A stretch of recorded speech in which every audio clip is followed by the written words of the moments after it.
नमस्कार, जय श्रीराम आपल्या सगळ्यांना. छोटीशी स्टोरी आहे. बाप्पावरती एक गाणं आहे, त्याला अनुसरून ही छोटीशी स्टोरी. मे बी आपल्या सगळ्यांना ही माहिती असेल, पण ज्यांना माहीत नाही त्यांच्यासाठी.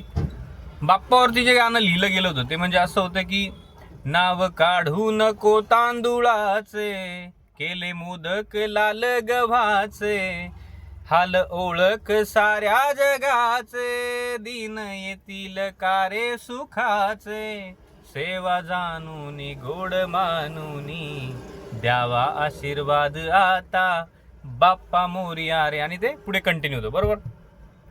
सो हे जे लिरिक्स होतं हे परेश शहा असं त्यांचं नाव होतं, प्रतीक शहा की परेश शहा, आणि प्रल्हाद शिंदे यांनी ते गायलेलं होतं.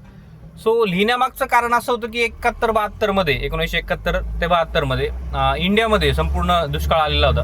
खायला प्यायला काहीच नव्हतं. सो अमेरिकेमध्ये लाल गहू तयार होतो. सो तो तिथे जनावरांसाठी तयार केला जातो. सो तो आपण आयात केला होता, कारण की खायला काहीच नव्हतं इंडियामध्ये. सो तो आणला होता आणि त्याला अनुसरून हे गाणं लिहिण्यात आलेलं होतं. उत्कृष्ट अशी रचना, शब्दरचना आपण म्हणू शकतो.